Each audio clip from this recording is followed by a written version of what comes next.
Obras completas. Tomo 1. Amor, culpa y reparación. Por Melanie Klein.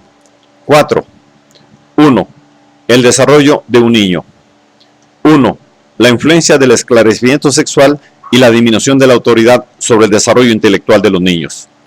Conversación sobre la existencia de Dios. Al día siguiente llovió. Fritz se lamentaba de esto porque quería jugar en el jardín y preguntó a su madre: ¿sabe Dios cuánto tiempo dejará que llueva? Ella contestó que Dios no hacía la lluvia, sino que la lluvia venía de las nubes, y le explicó el asunto. Al día siguiente la recibió nuevamente con una pregunta largo tiempo abandonada: ¿cómo se hace una persona? La madre trató de descubrir qué era exactamente lo que él no entendía de sus explicaciones previas, y el niño dijo: sobre lo al de crecer. Cuando trató de explicarle una vez más cómo crecía la cabecita y los miembros, dijo: dime, mamá, ¿pero cómo? ¿De dónde viene la cabecita y la pancita y todo el resto? Al replicarle ella que ya están presentes muy chiquitas dentro del pequeño huevo, como la florecita en el capullo, no preguntó más. Poco después preguntó: ¿cómo se hace una silla? Entretanto, su madre lo había vestido. Preguntó entonces espontáneamente: ¿no es Dios quien hace llover? Tony, la mucama, dijo que Dios hace llover. Después de la respuesta de la madre, preguntó: ¿es un cuento que Dios hace llover? Al replicar ella que sí, preguntó: ¿pero hay realmente Dios? La madre le replicó algo evasivamente que ella nunca lo había visto. Uno no lo ve, pero ¿está realmente en el cielo? En el cielo solo hay aire y nubes. ¿Pero existe realmente Dios? Preguntó otra vez. No había escapatoria, de modo que la madre tomó una decisión y dijo: no, hijo, no existe. Pero mamá, si una persona grande dice que Dios existe y vive en el cielo, tampoco es cierto entonces. La respuesta de la madre fue que muchos adultos no sabían la verdad sobre las cosas y no podían hablar de ellas correctamente. Había ahora terminado su desayuno y se detuvo ante la puerta que daba al jardín, mirando hacia afuera. Estaba pensativo. De repente dijo: mamá, veo lo que existe y lo que yo veo está realmente allí, ¿no? Veo el sol y el jardín, pero no veo la casa de tía María, y sin embargo está ahí también, ¿no? La madre le explicó por qué no podía ver la casa de su tía María, y él preguntó: mamá, ¿tú tampoco puedes ver su casa? Y demostró su satisfacción cuando ella replicó que no. Inmediatamente después, sin embargo, preguntó algo más: mamá, ¿cómo llegó el sol hasta ahí? Y cuando ella dijo algo pensativamente: sabes, ha estado allá desde hace mucho, mucho tiempo. Él dijo: sí, pero mucho, mucho antes. ¿Cómo llegó hasta ahí? Debo explicar aquí la conducta algo insegura de la madre para con el niño en la cuestión de la existencia de Dios. La madre es atea, pero al criar a los mayores no había puesto en práctica sus convicciones. Es verdad que los niños se criaron con bastante independencia de la religión y que se les había hablado poco sobre Dios. Pero el Dios que su ambiente, escuela, etc., les presentaba ya hecho, nunca fue negado por la madre. De modo que, aunque hablara poco de él, igual estaba implícitamente presente para los niños y ocupaba un lugar entre las concepciones fundamentales de su mente. El marido, que sostenía una concepción panteísta de la deidad, aprobaba la introducción de la idea de Dios en la educación de los niños, pero los padres no habían decidido nada preciso sobre este punto. Accidentalmente sucedió que ese día la madre no tuvo oportunidad de discutir la situación con el marido, de modo que cuando a la tarde el pequeño preguntó repentinamente a su padre: papá, ¿hay realmente un Dios? El padre contestó simplemente: sí. Fritz exclamó: pero mamá dijo que en realidad no hay Dios. Justo en ese momento la madre entró en la habitación y él le preguntó de inmediato: mamá, papá dice que hay realmente un Dios. ¿Existe Dios realmente? Ella, lógicamente, se turbó bastante y contestó: yo nunca lo vi y tampoco creo que Dios exista. En este trance, el marido vino en su ayuda y salvó la situación diciendo: mira, Fritz, nadie ha visto nunca a Dios y algunos creen que Dios existe y otros creen que no existe. Yo creo que existe, pero tu madre cree que no existe. Fritz, que durante todo el tiempo había mirado de uno a otro con gran ansiedad, se puso bastante contento y expresó: yo también creo que no hay Dios. Sin embargo, luego de un intervalo, igual parecía tener dudas y preguntó: dime, mamá, si Dios existe, ¿vive en el cielo? Ella repitió que solo había aire y nubes en el cielo, a lo que él repitió con alegría y muy decidido: yo también creo que no hay Dios. Inmediatamente después dijo: pero los coches eléctricos son reales y también hay trenes. Yo estuve 2 veces en uno. Una vez fui a lo de la abuela y otra vez fui a E. Esta solución imprevista e improvisada de la cuestión de la deidad tuvo quizá la ventaja de que contribuyó a disminuir la excesiva autoridad de los padres y debilitar la idea de su omnipotencia y omnisciencia, ya que permitió al niño aseverar, cosa que no había ocurrido antes, que su madre y su padre sostenían opiniones diferentes sobre una cuestión importante. Este debilitamiento de la autoridad podía posiblemente provocar cierta sensación de inseguridad en el niño. Pero, según creo, superó esto con bastante facilidad porque aún quedaba un grado suficiente de autoridad para procurarle una sensación de apoyo. Y de cualquier modo, no observé en su conducta general ningún rasgo de semejante efecto, ya sea sensación de inseguridad o disminución de la confianza en alguno de los padres. De cualquier modo, una pequeña observación hecha alrededor de 2 semanas después pudo haber tenido alguna conexión con esto. Durante un paseo, su hermana le había pedido que preguntara a alguien la hora, a un señor o a una señora. Preguntó él. Se le dijo que eso no tenía importancia. Pero si el señor dice que son las 12 y la señora dice que es la 1:04, preguntó pensativamente. Me parece que las 6 semanas siguientes a esta conversación sobre la existencia de Dios constituyen en cierta medida la conclusión y clímax de un periodo definido. Encuentro que su desarrollo intelectual durante y desde el periodo se ha estimulado y ha cambiado tanto en intensidad, dirección y tipo de desarrollo comparado con su estado anterior, como para permitirme distinguir 3 periodos hasta aquí en su desarrollo mental, que datan desde que pudo expresarse con fluidez. El periodo anterior a las preguntas sobre el nacimiento, el segundo periodo comenzando con estas preguntas y finalizado con la elaboración de la idea de la deidad, y el periodo tercero que acaba de comenzar. Tercer periodo. La necesidad de formular preguntas que fue marcada en el segundo periodo no disminuyó, sino que tomó un camino algo diferente. Por cierto que a menudo vuelve al tema del nacimiento, pero en una forma que demuestra que ya ha incorporado este conocimiento al conjunto de sus pensamientos. Su interés por el origen de los niños y temas conectados con esto es todavía intenso, pero decisivamente menos ardiente, como lo demuestra el que pregunte menos, pero que esté más seguro. Pregunta, por ejemplo, ¿también el perro se hace creciendo dentro de su mamá? ¿O cómo crece un ciervo? ¿Igual que una persona? Al recibir una respuesta afirmativa, ¿también crece dentro de su mamita? Existencia.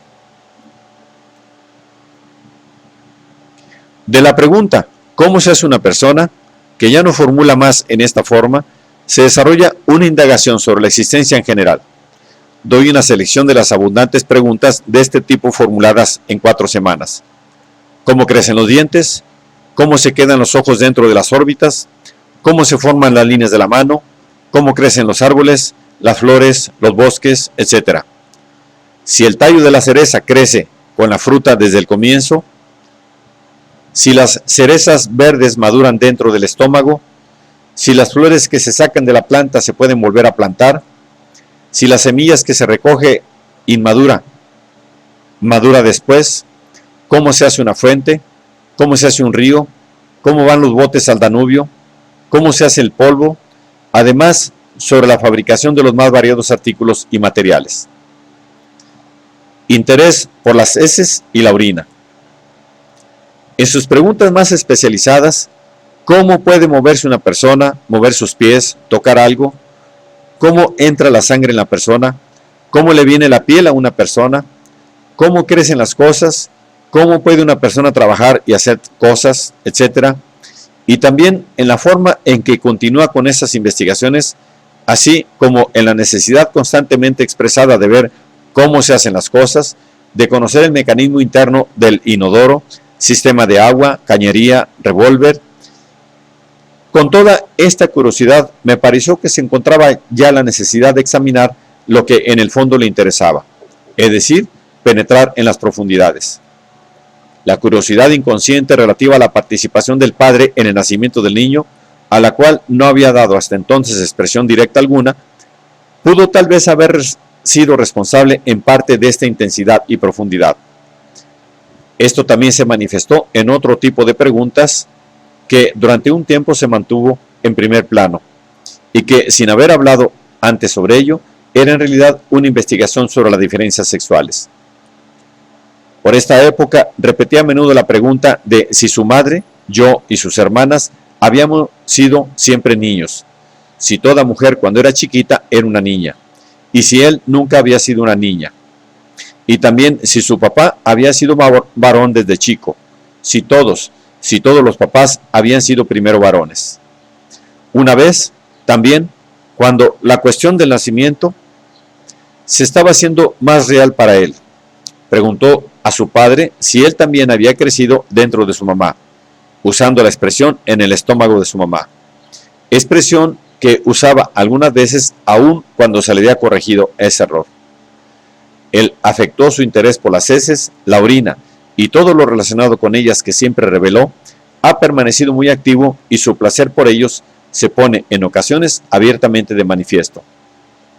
Por un tiempo dio su pipí, pene, al cual tiene mucho afecto, un sobrenombre, lo llamaba pipach, pero otras veces lo denominaba pipí. Una vez también dijo su padre, mientras sostenía el bastón de este último entre sus piernas: mira papá, qué enorme pipí que tengo. Durante un tiempo habló de sus hermosas cacas, heces, y en ocasiones contemplaba su forma, color y cantidad. Una vez, a causa de una indisposición, tuvieron que aplicarle un enema, procedimiento muy poco usado con él, al que siempre se resiste intensamente. También toma los medicamentos con gran dificultad, especialmente las píldoras. Se sorprendió mucho cuando vio que las deposiciones eran líquidas y no sólidas. Preguntó si la caca salía de delante ahora y si eso era agua de pipí. Al explicársele que era lo de siempre, solo que fluido, preguntó: ¿pasa lo mismo con las niñas? ¿A ti también te pasa eso? Otra vez refirió al proceso intestinal que su madre le había explicado en conexión con el enema y preguntó sobre el agujero por donde sale la caca. Mientras formulaba la pregunta, me dijo que recientemente había mirado o había querido mirar ese agujero. Preguntó si el papel higiénico era también para los otros. Entonces, mamá, tú también haces caca, ¿no? Cuando ella contestó afirmativamente, observó: porque si tú no hicieras caca, nadie en el mundo haría, ¿no es cierto? En relación con esto, habló sobre el tamaño y color de los excrementos del perro, de los otros animales, y los comparó con los suyos.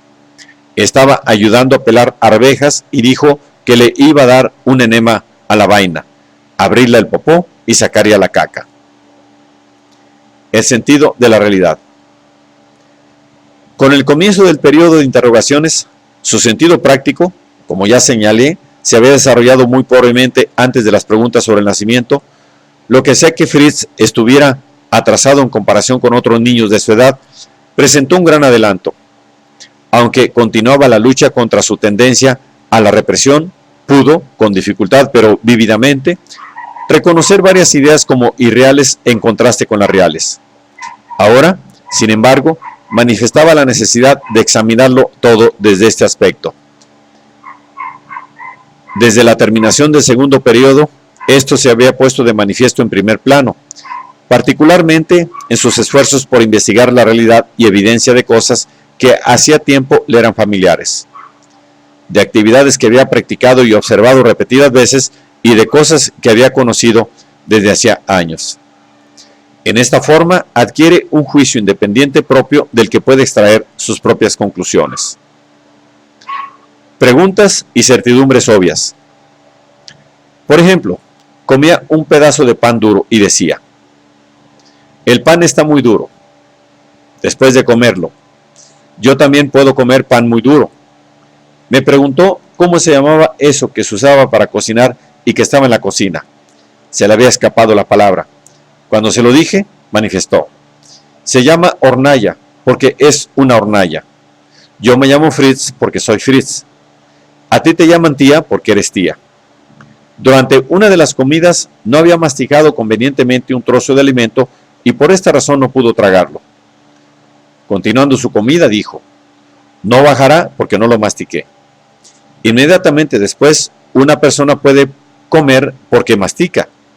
Después del desayuno dijo: cuando revuelvo el azúcar con el té se va a mi estómago.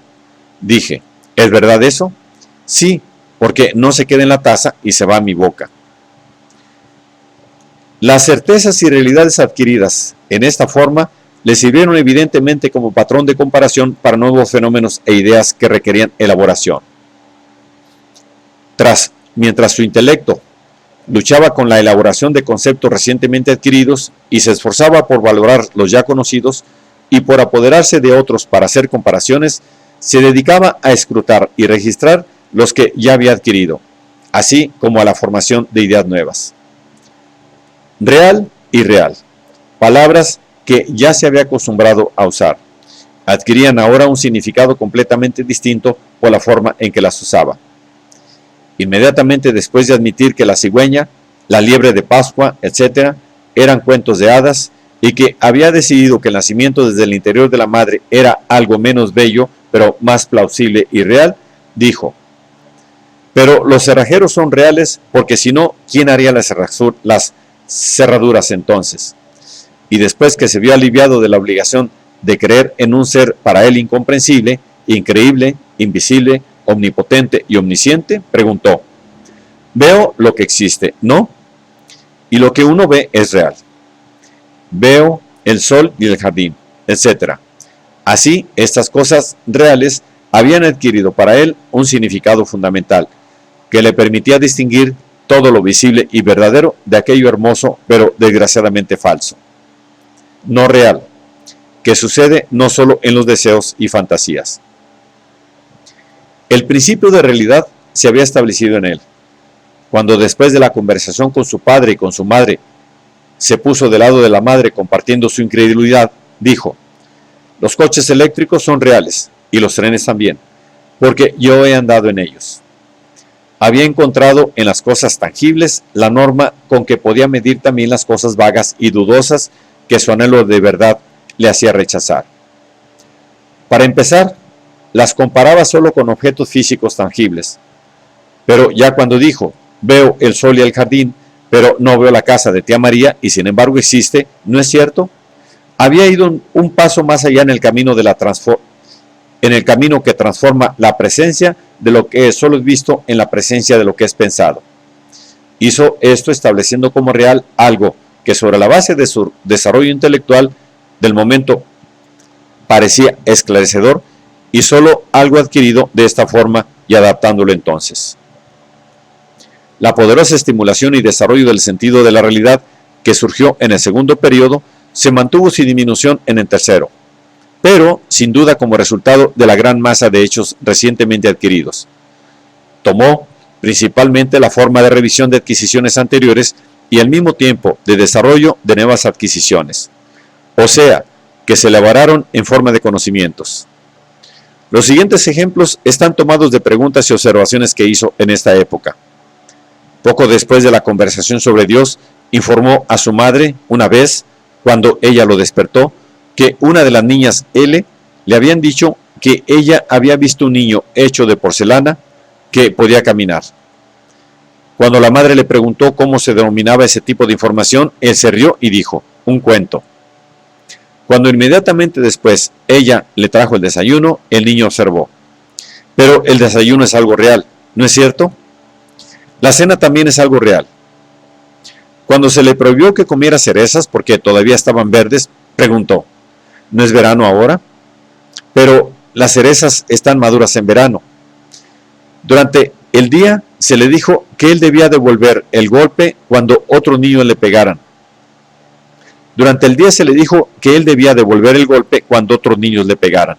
Era tan amable y poco agresivo que su hermano pensó que era necesario darle este consejo. Y por la tarde preguntó: dime, mamá, si un perro me muerde, ¿puedo devolverle el mordisco? El hermano había llenado de agua un vaso y lo había puesto en forma tal que desbordó. Fritz dijo: el vaso no se mantiene bien sobre ese borde, porque a todo límite preciso, a todos los límites en general, por ejemplo, la juntura de la rodilla, un borde. Mamá, si yo quisiera parar el vaso sobre un borde, querría derramarlo, ¿no es cierto? Un deseo ferviente y frecuentemente expresado por él era que se le permitiera sacarse los pantaloncillos, que es la única ropa que usa en el jardín cuando hace mucha calor, y quedarse desnudo. Como su madre realmente no podía proporcionar ninguna razón convincente por la que no pudiera hacerlo, le dijo que solo los niños muy pequeños van desnudos, que sus compañeros de juego, los niños L, no iban desnudos, porque eso no se hace. A lo que él pidió: por favor, déjame estar desnudo. Entonces los niños L dirán que yo estoy desnudo, y a ellos los dejarán, y entonces yo también estaré desnudo. También ahora mostraba, por fin, no solo comprensión, sino también interés por cuestiones de dinero. Decía repetidamente que uno consigue dinero por lo que uno trabaja y por lo que uno vende en tiendas. Que el papá obtiene dinero de su trabajo, pero que debe pagar por lo que se hace para él. También preguntó a su madre si ella obtenía dinero por el trabajo que hacía en la casa, tareas domésticas. Cuando otra vez pidió algo que no podía obtenerse en ese momento, preguntó: ¿hay guerra todavía? Cuando se le explicó que todavía había escasez de ciertas cosas y que eran caras y por consiguiente difíciles de comprar, preguntó: ¿son caras porque hay pocas? Después quiso saber qué cosas, por ejemplo, son baratas y qué cosas son caras. Una vez preguntó: cuando uno hace un regalo, no tiene nada por él, ¿no es cierto?